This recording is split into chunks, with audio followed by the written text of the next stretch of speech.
আমি ডালিম কুমার রায়, oily with নমনের পক্ষ থেকে আপনাদেরকে স্বাগতম। গত টিউটোরিয়ালে আমি আপনাদেরকে স্পেসিস সম্বন্ধে বেসিক কিছু ধারণা দিয়েছি। তো আজকের টিউটোরিয়ালে আমি আপনাদেরকে কিভাবে ভেরিয়েবল লিখতে হয় এবং কিভাবে ডাটা এন্ট্রি করতে হয় সেরকম কিছু ধারণা দেব। এর আগে আপনাদেরকে অবশ্যই একটা ফাইল সেভ করে রাখতে হবে, যেখানে ভেরিয়েবল থাকবে এবং ডাটা থাকবে। আমি এরকম একটা ফাইল সেভ করে রাখছি। আমি এই ফাইলে ঢুকলাম। SPSS এর ডাটা ভিউ, ভেরিয়েবল ভিউ চলে আসছে। ভেরিয়েবল ভিউয়ে এখানে 14টি ভেরিয়েবল দেওয়া আছে। আপনি আরো অসংখ্য ভেরিয়েবল নিয়ে কাজ করতে পারেন। সাধারণত যখন আপনি কোথাও স্ট্যাটিস্টিক্যাল অ্যানালাইসিস করতে যাবেন, কাজ করতে যাবেন, মনে করেন আপনি একটা হাউসহোল্ডের কাজ করতে যাবেন। এখন এই হাউসহোল্ডের ভিতরে অসংখ্য প্রশ্ন আপনি করতে পারবেন, যেমন হাউসহোল্ডের বয়স, হাউসহোল্ডের এরকম আরো অসংখ্য আপনি ভেরিয়েবল লিখতে পারবেন। তো ভেরিয়েবল লিখলে সচরাচর টাইপ, নিউমেরিক এগুলো অটোমেটিক্যালি চলে আসে। ওয়াইট এটাও চলে আসে অটোমেটিক্যালি।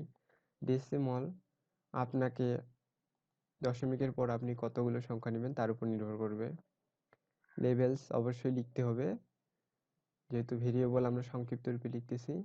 লেভেল অবশ্যই তার অ্যাব্রিভিয়েশনটা সুন্দরভাবে লিখতে হবে। ভ্যালুস যদি ক্যাটেগরিক্যাল অর্থাৎ নমিনাল অথবা অর্ডিনাল ভেরিয়েবল হয়, তাহলে অবশ্যই তার ভ্যালুস হইতে হবে। মিসিং ভ্যালুস চলে আসবে, কলামস এবং কি মেজার আসবে, আর হচ্ছে রোল। আচ্ছা, এগুলো আমার ভেরিয়েবল আগে লিখেছিল। আমি আপনাদেরকে নতুন করে দুটো ভেরিয়েবল লিখে দেখাই। মনে করেন একটা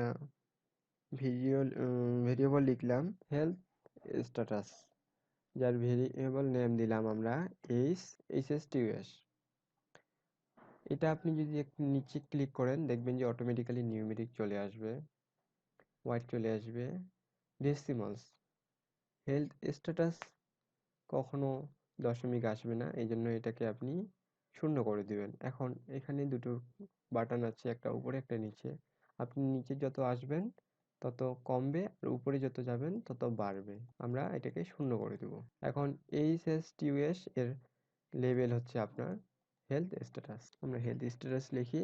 এখন ভ্যালুস, যেহেতু আমাদের হেলথ স্ট্যাটাস হলো নমিনাল, ক্যাটাগরিক্যালের দিক থেকে নমিনাল ভেরিয়েবল, ক্যাটাগরিক্যালের দিক থেকে অর্ডিনাল ভেরিয়েবল, তাহলে আমরা এটাকে অর্ডার অনুসারে সাজাই, যার ভ্যালু আছে এবং ভ্যালু লেভেল আছে। আচ্ছা, আমরা 1 দিলাম। 1 দিয়ে আমরা হেলথ স্ট্যাটাসকে লিখলাম। লেভেল আপনি যে কোনো কিছুই দিতে পারেন। আমি দিলাম উইক। 2 দিলাম, 2 দিয়ে দিলাম স্ট্রং।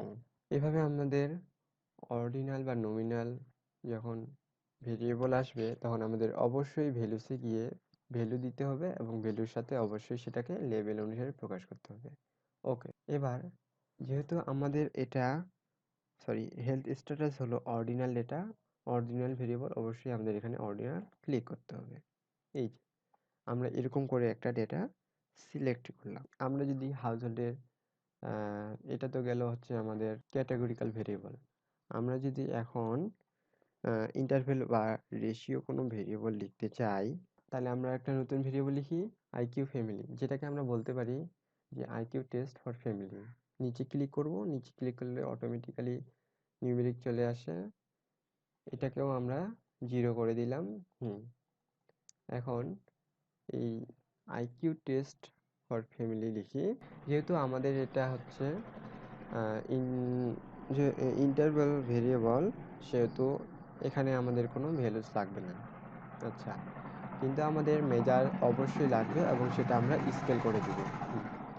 এভাবে আমরা অসংখ্য ভেরিয়েবল লিখতে পারি এবং ভেরিয়েবল লিখে ভেরিয়েবলের লেবেল দিয়ে, যদি সেটা ক্যাটেগরিক্যাল ভেরিয়েবল হয় তাহলে অবশ্যই তার ভ্যালুস থাকতে হবে এবং ভ্যালুসে গিয়ে সেখানে আমরা ভ্যালু দিব এবং ভ্যালু দিয়ে লেবেল দিব। এখানে প্রত্যেকটা ক্যাটেগরিক্যাল ভেরিয়েবলের জন্য ভ্যালু দেওয়া আছে এবং লেবেল দেওয়া আছে। আচ্ছা, এটা হচ্ছে আমাদের ভেরিয়েবল ভিউয়ে কিভাবে আমরা ভেরিয়েবল লিখব এবং ভেরিয়েবল লিখে কিভাবে তার ভ্যালুস দিব, লেবেল দিব এবং মেজার দিব। এবার ডাটা ভিউয়ে আমরা ডাটাগুলো সিরিয়াল বাই সিরিয়াল এন্ট্রি করব। এখানে আমাদের 40টা হাউসহোল্ড নিয়ে কাজ করা হয়েছে, 1 থেকে 40। সাধারণত এই ডাটাগুলো আমার আগে এন্ট্রি করা আছে। আপনারা নতুনভাবে ডাটা এন্ট্রি করতে পারেন। ডাটা এন্ট্রি করা তত কঠিন কাজ না। এই যে মনে করেন এখন আমি যে দুইটা নতুন ভেরিয়েবল লিখলাম, হেলথ স্ট্যাটাস, আমি হেলথ স্ট্যাটাসের ভ্যালুসে দিচ্ছি 1 আর 2। 1 এই ভ্যালুসের ভ্যালু লেভেল দ্বারা বুঝাইছি উইক, আর 2 এই ভ্যালুসের ভ্যালু লেভেল দ্বারা বুঝাইছি স্ট্রং। আইকিউ এটা আরেকটা নতুন ভেরিয়েবল নিচ্ছি, এটা দ্বারা বুঝাইছি হচ্ছে IQ test for family members. আচ্ছা, আমরা হেলথ স্ট্যাটাস তাহলে আমরা 1 লিখি। এইগুলো সাধারণত আমরা ডাটা এন্ট্রি করতেছি। এখন আপনাদের যেই হাউসহোল্ডের জন্য যেভাবে ডাটা এন্ট্রি করতে হবে, ঠিক আপনি সেভাবেই ডাটা এন্ট্রি করবেন। আমি ইচ্ছে মতো ডাটা এন্ট্রি করতেছি, যেহেতু আমরা এটা একটা নতুন ভেরিয়েবল নিয়েছি। এই যে আমাদের 40টা ভেরিয়েবলে ডাটা এন্ট্রি হয়ে গেল। ডাটা এন্ট্রি করা খুব সহজ পদ্ধতি। আমরা সচরাচর যেভাবে কোনো সংখ্যা লিখি সেভাবেই আমাদের ডাটা এন্ট্রি করতে হবে, এবং এই ডাটাগুলো আপনাকে কালেক্ট করতে হবে।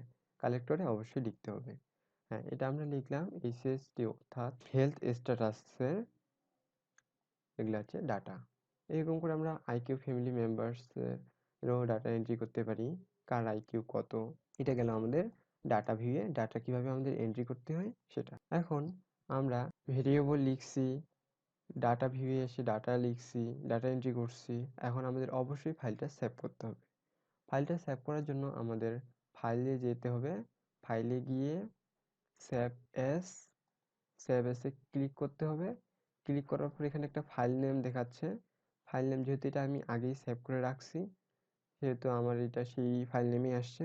আপনারা ইচ্ছে মতো নতুন যে কোনো ফাইল নেম দিতে পারেন। ফাইল নেম দিয়ে তারপর এখানে আপনার লুকইন, অর্থাৎ আপনি এটা কোথায় সেভ করছেন।